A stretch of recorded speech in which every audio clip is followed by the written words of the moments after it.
Copyright disclaimer under Section 107 of the Copyright Act 1976. Allowance is made for fair use for purposes such as criticism, comment, news reporting, scholarship, and research. Fair use is a use permitted by copyright statute that might otherwise be infringing. Non-profit, educational, or personal use tips the balance in favor of fair use. First of all எல்லாருக்குமே வணக்கம் மக்களே.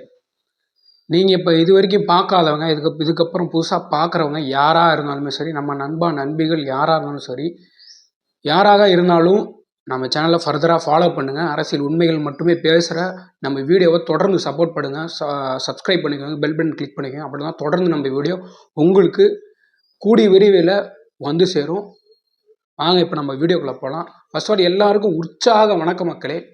இப்போது இந்த இடத்துல இப்போது நம்ம பேச போகிற வீடியோ என்ன அப்படின்னு பார்த்தீங்கன்னா, பேச போகிற விஷயம் என்ன அப்படின்னு பார்த்தீங்கன்னா, இப்போது சமீப காலமாக நேற்று முந்தா நாள்னு நினைக்கிறேன், எனக்கு சரியாக தெரியல, திருநெல்வேலியில் கொடூரமான ஒரு சம்பவம் நடந்திருக்கு மக்களே.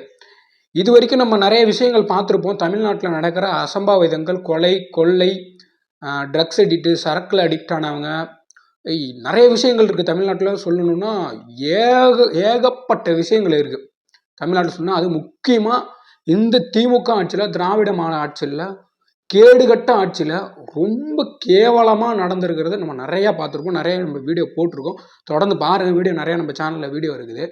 இந்த வீடியோவில் நம்ம என்ன பார்க்க போகிறோம் அப்படின்னு பார்த்துக்கிட்டிங்கன்னா, நம்ம திருநெல்வேலி ஏற்கனவே சொன்ன மாதிரி நம்ம திருநெல்வேலியில் என்ன நடந்திருக்குதுன்னு பார்த்தீங்க அப்படின்னா, திருநெல்வேலியில் ஒரு சின்ன கிராமத்தில் ஒரு டீ கடையில் இளைஞர்கள் டீ குடிச்சிட்டு இருந்திருக்காங்க. கிட்டத்தட்ட ஒரு 9 பேர் இளைஞர்கள் டீ குடிச்சிட்டு இருந்திருக்காங்க. அந்த டீ குடித்த இளைஞர்கள் அதில் அதர்சட்காரங்க யாரோ ஒருத்தங்க இருந்திருக்கிறாங்க. ஒரு 3 பைக்கில் வந்திருக்கிறாங்க. அதுவும் மது போதையில் வந்திருக்கிறாங்க. அந்த மது போதையில் வந்தவங்க சும்மா இல்லாமல் இது வரைக்கும் நம்ம பார்த்த கொலைகள், தமிழ்நாட்டில் நடந்த கொலைகள் அப்படின்னு பார்த்தீங்கன்னா, ஏதோ ஒரு ரீசன், ஏதோ ஒரு காரணத்தினால, ஏதோ ஒரு லாஜிக்கால், ஏதோ ஒரு காரணத்தினால நடந்த கொலைகள் மட்டும்தான் நடந்திருக்குது. ஏதோ ஒரு ரீசனாச்சும் இருக்கும்ல. இப்போது ஒரு ஃபார் எக்ஸாம்பிள் பார்த்துக்கிட்டிங்க அப்படின்னா, இப்போது ஒரு எக்ஸாம்பிள் ஒரு கற்பனையாக தான் சொல்லிக்கிறேன். என்ன அப்படின்னு பார்த்தீங்கன்னா, இப்போது 2 ஃப்ரெண்ட்ஸ் இருக்காங்கன்னு வச்சுக்கோங்க. இப்போ 2 ஃப்ரெண்ட்ஸுக்குள்ள கருத்து வேறுபாடு ஏற்படுறது, 2 பேரும் அடிச்சுக்கிறாங்க. அதுக்கு ஏதோ ஒரு ரீசன் இருக்கும். கண்டிப்பாக ஏதோ ஒரு ரீசன் இருக்கும். ஏதோ ஒரு ரீசன் இருந்தால் மட்டுமே தான் அவங்க 2 பேத்துக்குள்ள நம்ம அண்டர்ஸ்டாண்டிங் இல்லாமல் அடிச்சுப்பாங்க. புரியுதா? அது மாதிரி இந்த திருநெல்வேலியில் நடந்த சம்பவம் என்ன அப்படின்னு பார்த்துக்கிட்டிங்கன்னா, ஒரு ரீசன் இல்லாமல், ஒரு லாஜிக் எத்திக்ஸ் இல்லாமல், காரணம் இல்லாமல் ஒரு மதுபோதையில் இருந்தவங்க, ஓவர் குடி மதுபோதையில் இருந்தவங்க வந்தவங்க அந்த இளைஞர் மேலே அப்படி என்ன கோபம், என்ன ரீசன்னே தெரியாமல் மதுபோதையில் இருந்தவங்க சராமாரியாக தாக்குதல் ஏற்படுத்துகிறாங்க மக்களே. இது ரொம்ப ஒரு கவலை நிலைக்கு உண்டாகுது. இது நான் நினச்சி வருத்தப்படுறதா இல்லை கோவப்படுறதா, என்ன பண்ணுறது மக்களே, நீங்களே சொல்லுங்கள். ரொம்ப கேவலமாக இருக்குது மக்களே இந்த ஆட்சி. நான் மறுபடியும் இதை நான் ஏன் சொல்லிக்கிட்டே இருக்கேன் அப்படின்னா, இந்த வருஷம் எலெக்ஷன் வருது. இந்த ஒரு ஓட்டு தான், இந்த ஒரு ஓட்டால் இந்த ஆட்சியை நீங்கள் மாற்றிட முடியும். ஒவ்வொரு வீட்டில் இருக்கிற ஒவ்வொரு ஓட்டர்ஸ் நினச்சாலே நம்ம மாற்ற முடியும். இந்த ஆட்சியை கண்டிப்பாக நம்ம தூர தள்ளியே போடணும் மக்களே. இதுக்கப்புறம் இந்த ஆட்சியை நம்ம வரக்கூடாது மக்களே. இது எந்த வகையில் ஈடு கொடுக்குறது நமக்கு தெரியல. ஏற்கனவே நடந்த கள்ளக்குறிச்சி பிரச்சனைக்கு 67 பேர் கள்ளச்சாராயம் இறந்த பிரச்சனைக்கு அப்பா ஸ்டாலின் சொல்லக்கூடாது, அப்பா ஸ்டாலின் அவர்களே சொல்லியிருக்காரு, எல்லாரும் என்னை அப்பான்னு கூப்பிடுறது எனக்கு ரொம்ப சந்தோஷமா இருக்கு அப்படின்னு சொல்லியிருக்காரு. அதாவது அப்பா ஸ்டாலின்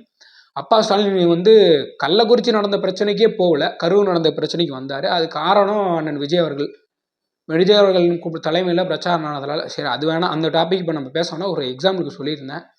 ஆனால் இப்போ நடந்திருக்கிற ஏகப்பட்ட பிரச்சனைக்கு இப்போ சமீபமாக 25 வயசு இளைஞனை ட்ரில் மிஷன்லாம் அடித்து ஓட்ட போட்டு நாக்காருது இதெல்லாம் பண்ணியிருக்கிறாங்க. ஒரு 2 வயசு குழந்தைய இளைஞரணி அமைப்பாளர் ரேப் பண்ணியிருக்காரு. அதெல்லாம் கண்டுக்காமல் இவர் போக்கில் தெரிஞ்சிட்டு இருக்காரு. அதான் இப்போ திருநெல்வேலியில் கொடூரமான சம்பவம். இது ஒரு காரணமே இல்லாமல் அவங்க பேசாமல் தூக்கி 9 இளைஞர்களை தாக்குதல் ஏற்படுத்தியிருக்கிறாங்க. 2 பேர் இறந்து போயிருக்கிறாங்க. இதில் வேற இவங்க ஒரு அதில் நடந்த சம்பவம் இன்னொன்று என்ன அப்படின்னா, அவங்க மது போதையில் இருந்த ஒரு காரணத்தினால 3 பைக்கில் வந்திருக்காங்க மக்களே. 3 பைக்கில் மது போதையில் எல்லாருமே கிட்டத்தட்ட 9 பேர் வந்திருக்கிறாங்க. அதில் மது போதையில் இருந்தவங்க ஒரு பைக்கை விட்டுட்டு போயிட்டாங்க. இதுக்கு சாட்சி ஆதாரம் எதுவுமே இல்லை. ஒரு கேமரா ஃபுட்டேஜ் எதுவுமே கிடையாது.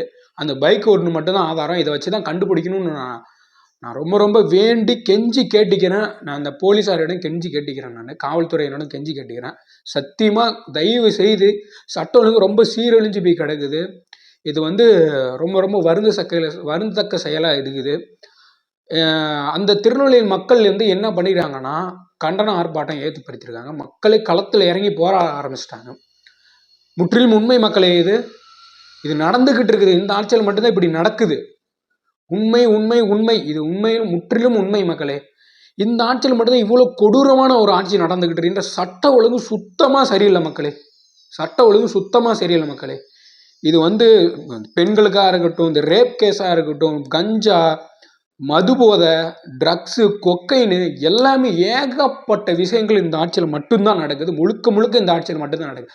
அதுக்காக தான் நாங்கள் வந்து ஆட்சி மாற்றம் வேணும் வேணும் வேணும் நான் மட்டும் சொல்லலை, மக்களும் அதான் சொல்லிக்கிட்டு இருக்கிறாங்க. இதை விட்டுட்டு மக்கள் சொல்லலை, அது சொல்லலை, தற்குறிங்க, அவங்க போகிற பாக்கில் சொல்லிக்கிட்டு இருப்பாங்க அப்படின்னு நீங்கள் நினச்சிங்க அப்படின்னா தக்க பதிலடி கொடுத்துருவாங்க மக்கள். கண்டிப்பாக கொடுக்குறதுக்கான ரெடியாக இருக்காங்க. ஏன்னா வந்து இயற்கையும் மக்களும் சேர்ந்து முடிவை எடுத்துட்டாங்க. அண்ணன் விஜய் அவர்கள் தான் 2026 முதலமைச்சராக ஆகணும் அப்படிங்கிற மாதிரி முடிவு எடுத்துட்டாங்க மக்கள். எல்லார் வீட்லையும் நீங்கள் வேணால் எல்லார் வீட்லையும் செக் பண்ணி பாருங்கள். ஒரு வீட்டில் ஒரு அப்பா டிஎம்கே இருந்தானா பையன் டிவிகேவாக இருப்பான். ஒரு அப்பா ஏடிஎம்கேவாக இருந்தானா பையன் டிவிகேவாக இருப்பான். ஒரு வீட்டில் காங்கிரஸாக இருந்தால் இன்னும் பையன் வந்து அப்பா வந்து காங்கிரஸாக இருந்தால் பையன் டிவிகேல இருப்பான். ஒரு வீட்டில் அப்பா பிஜேபியாக இருந்தால் ஒரு பையன் டிவிகேவாக இருப்பான். இந்த மாதிரி எல்லா வீட்லையுமே நம்மளோட ஒரு ஓட்டர்ஸ் இருப்பாங்க. கண்டிப்பாக நம்மளுக்கு வந்து ஆட்சி மாற்றங்கள் தேவைப்படுது. இப்போ நம்ம நெல்லைன்ற சம்பவத்தில் ஏகப்பட்ட ரொம்ப துயரமான சம்பவங்கள் நடந்திருக்கு. மக்களே இறங்கி போராடுற அளவுக்கு அவல நிலை ஏற்பட்டிருக்கு மக்களே. இது முக்கியமாக நான் முதலமைச்சர் ஸ்டாலின் அவர்களை ரொம்ப ரொம்ப கண்டிக்கிறேன் மக்களே, வன்மையாக கண்டிக்கிறேன். டெபுட்டி சிஎம் அவர்களையும் திரு மு.க. ஸ்டாலின் அவர்களையும். ஏன்னா இதை நான் வந்து பேசாமல் இருக்க முடியாது மக்களே. ரொம்ப அவல நிலைக்கு ஏற்பட்டிருக்குது இந்த திருட்டு திமுக மாடல் அரசு. என்னடா இவன் திருட்டு திமுக மாடல் அரசுன்னு நினைக்கிறீங்களா? ஏன்னா ஏகப்பட்ட ஊழல் இவங்க தான் நடந்திருக்கு. ரேப் கேஸு, கஞ்சா, ஏற்கனவே சொன்னது என்னடா மறுபடியும் ரிப்பீட் பண்ணுறேன்னு நினைக்காதீங்க மக்களே. ஏகப்பட்ட கேஸு இவங்களோட ஆட்சியில் மட்டும்தான் நடந்திருக்கு. உண்மையாகவே நீங்கள் வேணால் ஹிஸ்ட்ரி செக் பண்ணி பாருங்கள். இவங்களோட ஆட்சியில் மட்டும்தான் அது பொய். ஏகப்பட்ட ஊழல் ஒவ்வொரு அமைச்சர் மேலேயும், ஒவ்வொரு எம்எல்ஏ மேலேயும், ஒவ்வொரு டிஸ்ட்ரிக்டில் உள்ள எம்எல்ஏ மேலேயும், ஒவ்வொரு தொகுதியில் உள்ள சட்டமன்ற தொகுதியில் உள்ள எம்எல்ஏ மேலேயும் ஏதாவது ஊழல் இருக்குது, ஏதாவது ஒரு குற்றச்சாட்டு இருக்குது மக்களே. எல்லாருமே ஊழல் பண்ணிக்கிறாங்க. திருச்சியை சேர்ந்த அமைச்சர் கே நேரு அவர் மேலே கிட்டத்தட்ட 1000 கோடி ஊழல் இருக்குது. அந்த ஊழல் வந்து ஹைகோர்ட்டே வந்து சொல்லிடுச்சு. அந்த ஹைகோர்ட்டே சொல்லியிருக்காங்க கண்டிப்பாக நாங்கள் வந்து நடவடிக்கை எடுத்தாகணும் அப்படின்னு சொல்லி ஹைகோர்ட்டே சொல்லிடுச்சு. அப்படிங்கும் போது நீங்கள் இதை பற்றி எதுவுமே காதில் வாங்காமல் பேசிக்கிட்டு இருக்கிறீங்க. அந்த நெல்லை சம்பவத்தில் இதுதான் இப்படின்னு பார்த்தீங்கன்னா, அந்த திருநெல்வேலி சம்பவத்தில் பார்த்தீங்க அப்படின்னா, நெல்லை தான் திருநெல்வேலியில் பார்த்தீங்க அப்படின்னா போகிற வழியில எல்லாம் இது மக்களுக்கு யாருக்குமே தெரியல. இந்த நடந்த சம்பவம் யாருக்குமே தெரியல. போகிற வழியில எல்லாம் இந்த பெட்ரோல் குண்டு தூக்கி வீசி போட்டுருக்காங்க. ஒன்று வெடிச்சிருக்குது, ஒன்று வெடிக்கல, அப்படியே போட்டு போயிருக்காங்க. போதையில் இருந்துருக்குறாங்க. நான் வந்து என்ன சொல்கிறேன் அப்படின்னா, ஒன்று காவல்துறை சரியாக இருக்கணும், இல்லைன்னா இந்த கவர்மெண்ட் சரியாக இருக்கணும். ரெண்டுமே சரியில்லை. கிட்டத்தட்ட ஒரு 9 டிஜிபி போட்டிருக்கிறாங்க. ஒவ்வொரு காவல்துறையும் கண்காணிக்கிறதுக்கு போட்டிருக்கிறாங்க ஒரு டிஜிபி. அந்த டிஜிபி எல்லாம் கண்ட்ரோல் வைக்கிறதுக்கு ஒரு ஆள் போடணும்ல. தற்போதைக்கு போட்டிருக்கீங்க, ஒரு பொறுப்பின்மை இல்லாத ஒரு ஆளாக போட்டிருக்கிறீங்க. இது வரைக்கும் போடலை, அப்படிதான் போடலன்னு தான் நினைக்கிறேன். போட்டிருக்கிறாங்க. இப்போ உதாரணத்துக்கு எடுத்துக்கிட்டீங்க அப்படின்னா கஞ்சா, ட்ரக்ஸ் அடிக்ட்டு இதுக்கெல்லாம் ஒரு துறை போட்டிருப்பாங்க. பெண்கள் பாதுகாப்பு இதுக்கெல்லாம் ஒரு துறை, சட்ட ஒழுங்குக்கு இதுக்குன்னு தனித்தனியாக போட்டிருக்காங்கல்ல. இவையிலெல்லாம் கண்ட்ரோல் பண்ணுறதுக்கு ஒரு ஆள் போட்டுக்கணும்ல. இது வரைக்கும் ஏன் போடலை அப்படின்னு நான் சொல்லலை, மக்களும் சொல்கிறாங்க. விஜயண்ணன்கள் தற்போது சரியான பதிலடி, சரியான ஒரு கேள்வியை கேட்டிருக்கிறாரு மு.க. ஸ்டாலின் அவர்களிடம். ஆனால் அது அவர்கிட்ட நம்ம எப்படி கேட்டாலும், எந்த முறையில் கேட்டாலும் அவர்கிட்ட நம்ம பதில் வரப்போகிறது. ஏன்னா அவர்கிட்ட பதில் இருந்தால் தானே பதில் வரத்துக்கு. கண்டிப்பாக பதில் கிடையாது அவர்கிட்ட. இதெல்லாம் இப்படியெல்லாம் நடந்துக்கிட்டு இருக்கு. ஏன் அதை நான் அப்படி பேசுகிறேன் அப்படின்னா, உங்கள் ஊர்லேயோ இல்லை எங்கள் ஊர்லேயோ நம்ம நண்பர்கள் ஊர்லேயோ இல்லை நம்ம வீடியோ பார்த்துட்டு இருக்கீங்க இன்னைக்கு நம்ம வீடியோ மென்ஷன் பண்ணல, எல்லாருமே ஒவ்வொரு மக்களிடமும் பயத்தை ஏற்படுத்துது இந்த திருநெல்வேலி சம்பவம். ஒரு ரீசன் இல்லாமல் ஒரு சம்பவத்தை நான் இன்னைக்கு தான் பார்க்குறேனே வரலாற்றிலே. இப்போ என் வயசில் நான் பார்க்குற ஒரு சம்பவம், நான் பார்க்குற ஒரு கொலைகள், குற்றங்கள், நான் பார்க்குற ஒரு ரீசன் இல்லாத ஒரு அடிதடி பிரச்சனை, கொலைகள், குற்றங்கள், இந்த மாதிரி வர போகிறவங்கெல்லாம் அடித்து துன்புறுத்துறது, கொலை பண்ணுறது இப்போ தான் நானே பார்க்குறேன். அதுவும் இந்த திருநெல்வேலி சம்பவம் ரொம்ப கொடூரமான ஒரு செயலாக இருக்குது. இந்த சம்பவம் ரொம்ப வருத்தமாக தான் இருக்குது. அப்பா ஸ்டாலின் அவர்களே, கண்டிப்பாக நீங்கள் இதை என்னதான் நாங்கள் வந்து உங்களுக்கு அறிவுரை சொன்னாலும், என்னதான் உங்களுக்கு நாங்கள் பேசினாலும், என்னதான் பல பேர் உங்களுக்கு இறங்கி போராடினாலும், துப்புரவு பணியாளர்கள் பண்ண மாதிரி எங்களுக்கும் பண்ணுவீங்கன்னு நினைக்கிறேன். ஏன்னா இதெல்லாம் நீங்கள் காதல் வாங்க மாட்டேங்கிறீங்க.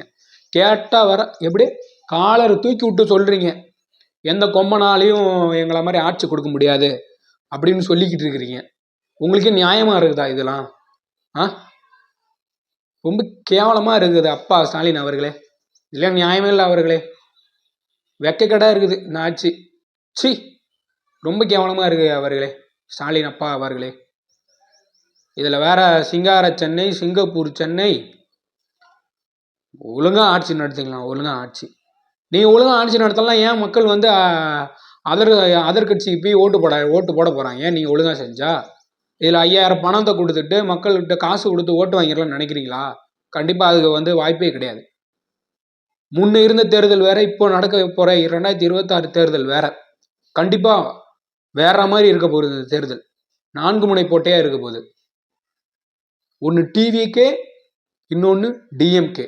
2 பேருக்கு நடுவில் மட்டும்தான் போட்டியே அப்படின்னு விஜய் அண்ணன், தாவக தலைவர் அண்ணன் விஜய் அவர்கள் உடைச்சாரு.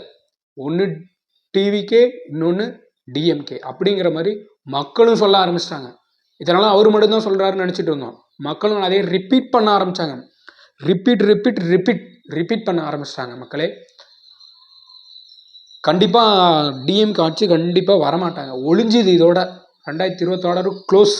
பொட்டே சாத்திட்டு போக வேண்டியதான், கடையை சாத்திட்டு போக வேண்டியதான் திரு அப்பா அவர்கள்.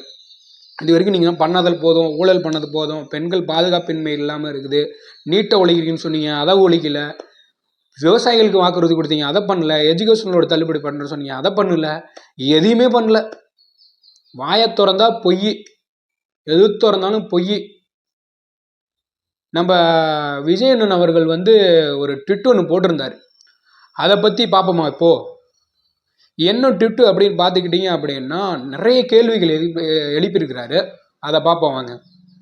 இப்போ வாங்க நம்ம விஜயண்ணன்கள் என்ன கேள்வி எழுப்பியிருக்காரு அப்படிங்கிறத நம்ம இப்போ பார்ப்போம். என்ன கேள்வி எழுப்பியிருக்காரு அப்படின்னா, உலக நாடுகளோடு போட்டி போடுறேன்னு சொல்கிறீங்கல்ல, அதாவது யாரை கேட்குறாரு அப்படின்னா ஆளுங்கட்சியை பார்த்து கேட்குறாரு. ஆளுங்கட்சியை பார்த்து கேட்குறாரு அப்படின்னா திரு உதயநிதி ஸ்டாலின் அவர்களை பார்த்து கேட்குறாரு. என்ன கேட்குறாரு அப்படின்னா, உலக நாடோட போட்டி போடுறேன்னு சொல்கிறீங்கல்ல, பொதுமக்களுக்கு பாதுகாப்பு எங்கே போச்சு அப்படின்னு பயங்கரமான கேள்வி. இது உண்மையான ஒரு கேள்வி அப்படின்னு கேள்வி எழுப்பியிருக்காரு. அடுத்தது பார்த்தீங்க அப்படின்னா, இந்தியாவின் டாப் மாநிலத்தில் காவல்துறைக்கு சட்டம் ஒழுங்கு டிஜிபி எங்கே? சரியான கேள்வி கேட்டிருக்காரு. இந்த ஆட்சியில் சட்டம் ஒழுங்குக்குன்னு சொல்லிட்டு ஒரு டிஜிபி போடவே கிடையாது. சூப்பரான ஒரு கேள்வி ஒன்று கேட்டிருக்காரு தளபதி விஜயண்ணன் அவர்கள். டிஜிபி ஏன் இது வரைக்கும் நீங்கள் போடலை அப்படின்னு சொல்லி ஒரு கேள்வி எழுப்பியிருக்காரு. இது உண்மையான ஒரு கேள்விகள் அண்ணன் விஜய் அவர்கள் எழுப்பியிருக்கிறாரு. திரு முதலமைச்சர் மு க ஸ்டாலின் அவர்களுக்கு கேள்வி எழுப்பியிருக்கிறாரு.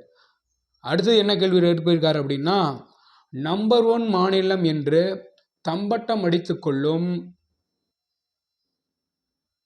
ஆட்சியின் சட்டம் ஒழுங்கு லட்சணம் இதுதானா? நம்பர் 1ன்னு சொல்கிறீங்கல்ல, எங்கள் ஆட்சி எந்த கும்பனாலும் சொல்ல முடியாத ஆட்சின்னு சொல்கிறீங்கல்ல, அப்போ எங்கே போச்சு உங்கள் சட்ட ஒழுங்கு? எங்கே போச்சு? இந்த லட்சணத்தில் தான் இருக்கா அப்படின்னு சொல்லி அண்ணன் விஜய் அவர்கள் கேள்வி எழுப்பியிருக்காரு. நியாயமான கேள்வியும் கூட. எதிர்கட்சியாக இருந்து எந்த இடத்துல இருந்து எந்த கேள்வி கேட்கணுமோ அந்த கேள்வியை சரியாக முறையாக தெளிவாக கேட்டிருக்காரு விஜயண்ணன் அவர்கள். அடுத்ததை பார்த்துட்டோம் அப்படின்னா, அடுத்த கேள்வி, போதை கும்பல் சுதந்திரமாக வன்முறை போதை கும்பல் சுதந்திரமாக வன்முறை நிகழ்த்த இடம் தந்த பொறுப்பு மிக்க ஆட்சி இதுதானா? அதாவது என்ன அப்படின்னு கேள்வி எழுப்பியிருக்காரு அப்படின்னு பார்த்தீங்கன்னா, போதைப் பொருள் போட்டுக்கிட்டு இவங்க பண்ணுற வேலையை சாதாரணமாக விட்டுக்கிட்டு இருக்கிறீங்களா? சாதாரணமாக விட்டுட்டு இருக்கீங்களான்னு சொல்லி கேட்குறாரு விஜயன் அவர்கள். நியாயமான கேள்வி தான் இதுவும். அடுத்த கேள்வி எப்படின்னு பார்த்துக்கிட்டிங்கன்னா, பொதுமக்கள் ஒவ்வொரு நாளும் புலம்பி தவிர்த்து கோபத்தில் கொந்தளித்து கேள்வி எழுப்பி வருகின்றனர் அப்படின்னு சொல்லி கேட்டுருங்க. அது உண்மையிலுமே கேள்வி கேட்டுட்டு தான் இருக்கிறாங்க. ஆட்சியே முடிய போது இப்போதையாவது காவல்துறையை கையில் வைத்திருக்கும் முதலமைச்சர் தூக்கத்தில் இருந்து எழுவாரா? ஆட்சியே முடிய போது காவல்துறை கையில் வச்சிருக்கிற முதலமைச்சர் தூக்கத்தில் இருந்து இப்போயாச்சும் எந்திரிச்சிருவாரான்னு சொல்லி கேட்டிருக்கிறாரு விஜயன். நக்கலாக கேட்டிருக்காரு. உண்மையிலேயே சிரிப்பாக தான் இருக்குது. உண்மையிலுமே அப்படி தான் பண்ணிகிட்டு இருக்கிறாரு முதலமைச்சர் ஸ்டாலின் அவர்கள். மக்கள் நலன்களை அவர் தம் பாதுகாப்பை துளியும் யோசிக்காத இந்த திமுக ஆட்சி வருகின்ற சட்டமன்ற தேர்தலில் தூக்கி எறியப்படுவது உறுதி உறுதி உறுதி. உண்மையாகவே உறுதி தான். மக்கள் அதான் சொல்லிட்டாங்க. இந்த ஆட்சியை தூக்கி எறிய தான் போகிறாங்க. காரி துப்பிட்டு இருக்காங்க இந்த ஆட்சியை. சொல்கிறதுக்கு ஒன்றும் இல்லை. இதுதான் கள நிலவரம் உண்மையாகவே. நன்றி மக்களே. நம்ம வீடியோவை இது வரைக்கும் புதுசாக பார்க்குறவங்க, ஏற்கனவே பார்த்துட்ருக்காங்களோ மற்றவங்களுக்கு ஷேர் பண்ணுங்கள். முழுசாக பார்க்க சொல்லுங்கள் வீடியோவை. நம்ம சேனல் மறக்காமல் சப்ஸ்கிரைப் பண்ணிக்கோங்க. பெல் பட்டன் கிளிக் பண்ணிக்கோங்க. அப்படின்னா தான் நம்ம தொடர்ந்து போடுற வீடியோ எல்லாமே உங்களுக்கு வந்து சேரும். ஃபர்தராக நம்ம சேனலை சப்ஸ்கிரைப் பண்ணிக்கோங்க. நன்றி மக்களே, நன்றி.